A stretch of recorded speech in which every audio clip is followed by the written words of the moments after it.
And so I just want to welcome all of you that are watching, and thank you for joining us and for spending a few minutes or several minutes with us as we talk about this really wonderful book. And I want to welcome you, Roger. Thank you for setting aside this time to help us explore your work and the thoughts behind it and the meaning that it might have in our lives and in our churches. Thank you, Connie. It's a privilege. All right. We are going to start, Roger, by just talking about what motivated you to write the book. Where did this book come from for you? Well, Connie, it actually kind of caught me off guard. It was in July of 2019, and I was on a 5-day silent prayer retreat. And about 3 days in, God whispered something to me. And there was no audible voice, so I don't want you to think that. It was just an impression. It was right about comebacks. And immediately I knew that was not because I was an expert, but rather because I needed one. And that's why those words really grabbed my attention. I was on this retreat because there were some hard falls that had taken place in my life. And even though by outward appearance, it looked as if I'd recovered, during that time away, it was pretty clear to me that I still had a ways to go on that road. So just as a spiritual exercise, I took about an hour and jotted down a few ideas on a legal pad and just started musing about what it means to come back. Because I really wanted to figure out what that full journey would look like. And the more I thought about it, the more I was drawn to my favorite passage in the Bible, which is Jesus' famous story of the prodigal son, which of course is an epic comeback.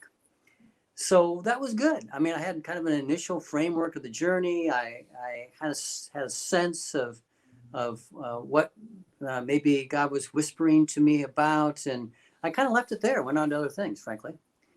But it didn't leave me. And about a month after the retreat, I was back at work and came home one night and just took out that legal pad again and reviewed it. Took a look at a few things I'd written, made some changes, a couple additions, and put it away again. A month later, now we're in September, same thing. Took it out, played around with it a little bit, added a few things. And at this point, I began to realize, hey, this could be a book. But I realized that, at my present writing capacity, it would take about 10 years to get that done. So I started getting serious about that command that I received on that retreat. I'm realizing that I'm going to have to talk to somebody about it. And just a few days after this, you didn't even know this, Connie, you sent an email to me about whether I was going to be at the Church of the Resurrection Leadership Institute. And if so, we might catch up because you were contacting a number of the authors that you knew. And I don't think that I had heard from you, Connie, in over 2 years. Truly, that email to me was just out of the blue. It was on a Thursday afternoon, about 4:30, and that was a sign to me. So by 5:25, I actually sent something back to you. And I said, I'm not going to be at the conference, but I do have this new idea about a book.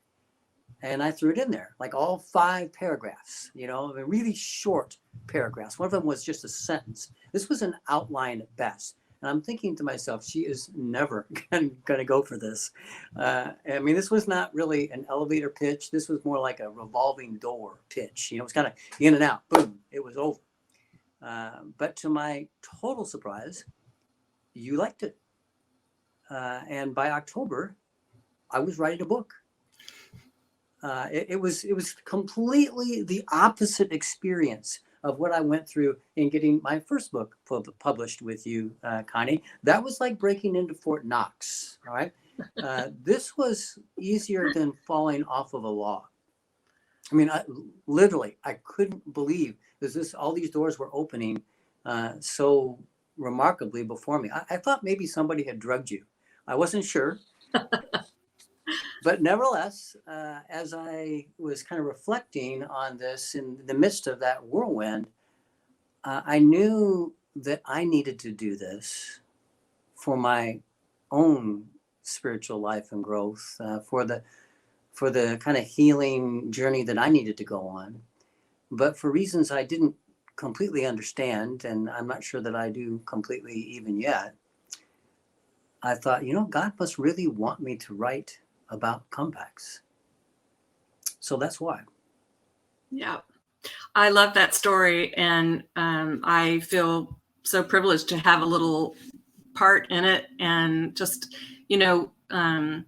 for those who are interested in sort of how the sausage is made, Roger and I worked together on your first book, Roger, which was a pretty straightforward church leadership book. It's Meet the Good People, Wesley's 7 Ways to Share Faith.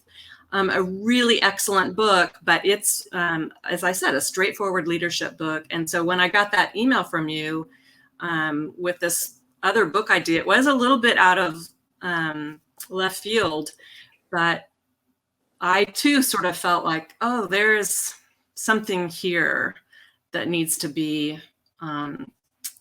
let loose. And so it was kind of an unusual project for us to do. And I'm just so grateful that we got to do it, and so grateful that you stuck with it and that you were listening that day. This could be its own webinar just on how these things happen and how we listen and where God can take us when we do. So thank you for sharing that story.